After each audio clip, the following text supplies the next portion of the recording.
Welcome back, you guys. I've got three big stories for today. For the first story, I'm going to break down these conflicting David Alaba reports. Are we showing interest? Are we not? To move on, I'm going to speak about Barcelona showing interest in Rudiger. And to end things, I'm going to speak about the futures of Gilmore and Tomori. So I hope you guys enjoyed today's video. It's going to be a big one. Without wasting no time, I'm going to go straight in with the first story. And I want to speak about David Alaba. To do this, it's best we start with Sky Germany and their reports because they claim that we are showing zero interest to sign David Alaba. Basically, Alaba has no interest to sign for us, and on top of that, they claim that we are more than happy with Ben Chilwell and Thiago Silva, and there really is no space or need for David Alaba. Now, I know it's got Sky behind the name, but please, when it comes to transfer news, is Sky anywhere in the world what it used to be? Of course not.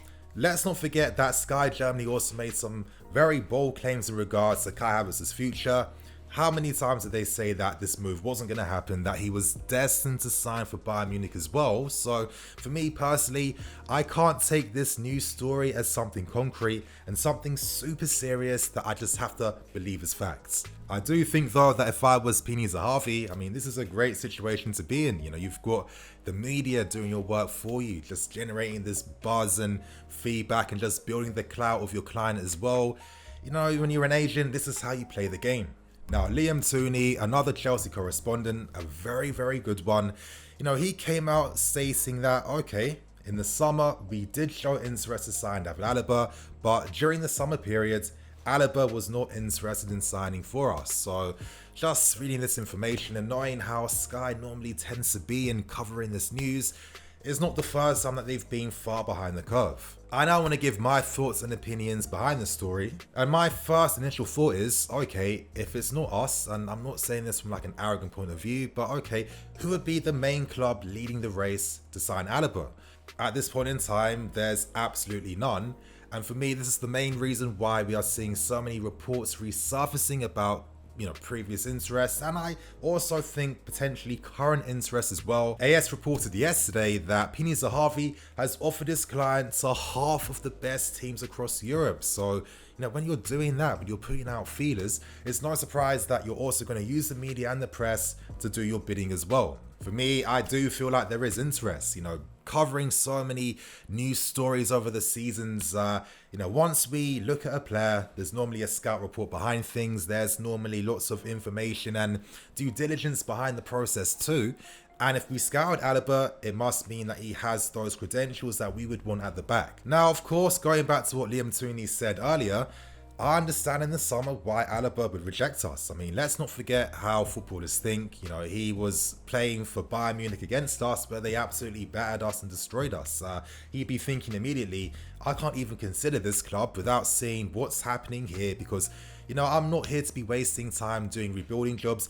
I want to sign for a club that are guaranteed to be trying to win things immediately. So for me, knowing the fact now that the new amazing incredible signings we made this summer, just seeing the improvements in every single department, from attacking to defending to team cohesion to set pieces to game management to subs, I can go on. We are on different levels this season. And if your opinions are Harvey with the ties you have at this club, you'd be really stupid if you weren't telling Alaba, your client, listen, I know what you said last summer, but right now it's a completely different story. Now, I get what Sky Germany was saying earlier. We've got Thiago Silva, we've got Ben, but for me, this sounds like that typical, short-sighted journalism, in my personal opinion. Okay, let's use our brains and think of the long term. Is Silva going to be in the next 3 seasons? Probably not. And if you know he's not going to be here forever, then surely as a club, you're looking to sign different targets. And when it comes to Ben, let's not forget that Alaba can play many different positions to a world-class level. Midfield, DM, he can play as a left back and a centre back as well. So, you can't afford to have him and Ben playing. Let's say there's games where you want to give rest to Ben so he can be utilised in future fixtures, then you use Alaba in that game, or if there are any injuries, God forbid, you have a world-class replacement ready to take up that spot. For me, it makes absolute sense why we would be showing interest to sign Alaba.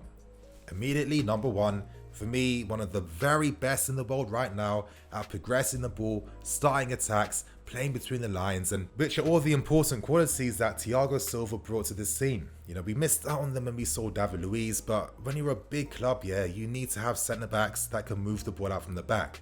Alaba can do this easily. For me, there's an argument that maybe he's the very best in the world at doing this. And when there's a player like this potentially on the market, on a free transfer, we'd be absolutely stupid to not do the very best to sign him for next season. I think it's that simple. I do think with this story, as the season goes on, there's going to be more updates, there's going to be more happening behind the scenes. But for me personally, I want Alaba.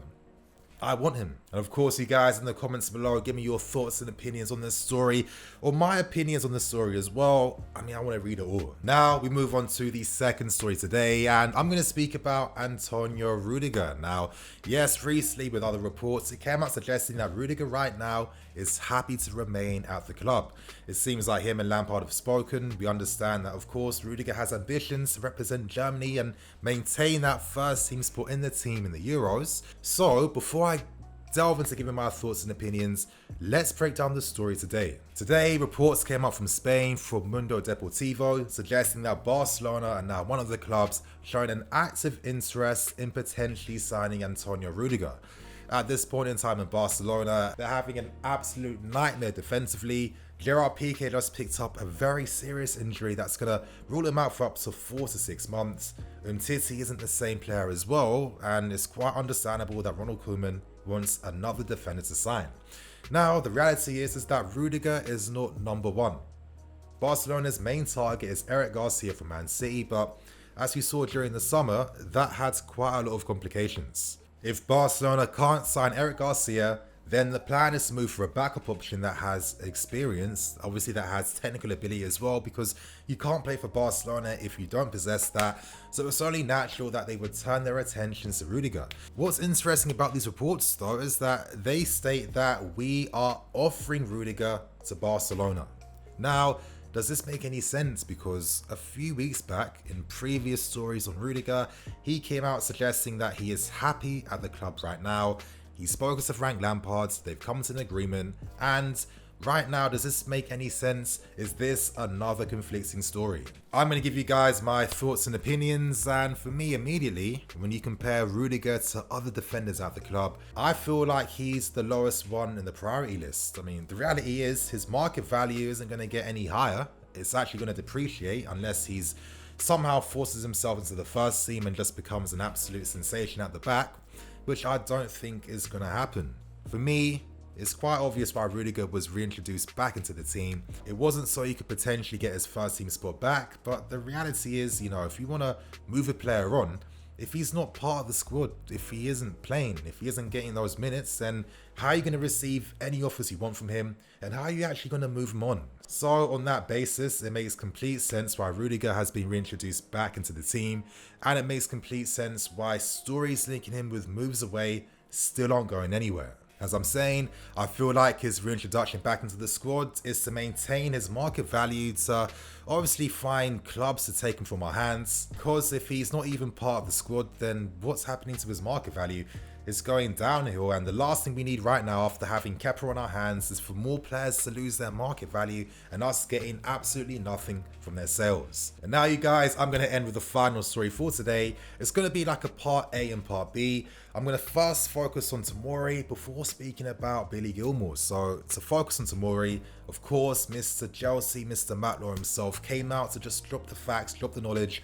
You know, if you guys don't follow Matt Law, you have to. I think if you're a Chelsea fan, there's a few credible figures that everyone has to follow, and Matt Law is that guy. Now, yes, yesterday I spoke about the reports that came out from the Northern Echo, suggesting that Newcastle United are leading the race to sign Tomori on loan. Matt Law came out today exclusively reporting, though, that Newcastle aren't the only club showing interest. Now, I'm sure Matt knows who exactly this European club is. A lot of times with journalists, or when you get information, you can't just bait out everything, it just doesn't work like that, and you'll never get inside scoops. So I'm sure it's a pretty interesting European club, and as Matt Law is reporting, right now Tomori is in a bit of a dilemma. On one hand, he can turn towards Tammy Abraham. Tammy Abraham, he's worked under Steve Bruce at Aston Villa, and Tammy can say for himself that working under Bruce was great for him because he gives you game time, he gives youth an opportunity, and if you're Tomori, if you want to stay in the Premier League, then Newcastle could be an interesting proposition. However, on the other hand, with Mason Mount, a player that played abroad and had a ton of European clubs showing interest. Let's not forget, before he signed on loan for Derby, he was very strongly considering moving to Werder Bremen, where him and his dad actually went to Germany to go to the club, see the training grounds, etc, etc. The reason why that move never happened, just to finish off the story, is because Lampard has had a plan for Mason since day one. The plan has always been for Mason Mount to be a number 8, and this is why last season I just really wasn't getting too fussed by Mount playing out of position. But anyway, let me get back to the main story. It's up to Tomori now to decide what he's going to do. I'd imagine that he'd feel aggrieved that he never made that loan move to Everton. That would have been perfect for his career at this stage, and unfortunately that move never materialized. The move to West Ham never happened too because it came way too late and West Ham couldn't guarantee him those first team opportunities. It's been unfortunate for Tomori. I think that lack of experience as well as injuries at the wrong time have meant that right now he is the 4th choice centre back at this club. But I think the one tangible thing that links the Tomori story and the Gilmore one that I'm about to speak about is that if you're a young player here, then you are going to be sacrificed because the seniors are always going to be the main priority. From a business point of view, it makes sense because they're the ones that have the most amount of market value, and if you want to move these guys on, you want to extract the best possible deal for yourself. So naturally, with these very high risk, high stake deals, they have a high probability of falling through. The minute that happens, the youth player becomes immediately expendable. So that's the situation there. Moving on to Billy Gilmore, and as I've been alluding to before and telling you guys previously, there is a consideration that Gilmore could be moved on in January, and the main reason for this is because he has been injured and he needs to get consistent minutes at his age. Now, for me, if you're asking me, I prefer if we sold on Jorginho. I just think that as the season does go on, his use might not be needed as much. He'll be thinking about his Italian team spot as well, and a part of me maybe is holding out for a potential loan move back to Serie A. Of course, too, if Gilmore was loaned out, a massive consideration is down to the fact that he has to go to a decent loan club. Of course, if there are terrible offers for Billy, he'll remain at this club, but on a more positive news, of course, he has joined the squad for the game against Sevilla tomorrow, so I'm happy with this. I personally want him to stay because I'd sell Jorginho. The main reason for that is that we are now a 4-3-3 team. That's always been our best formation, and to maintain that, we need to have a backup player for Kante. Gilmore proved this last season, and for that reason for me, he simply has to stay. And there you guys was the News Daily video for today. Some very interesting stories. I hope you guys enjoyed. Remember to like, comment, and subscribe as well. I'm Nini FC. This is Blue Lions TV. I'll catch you guys later with the match preview later.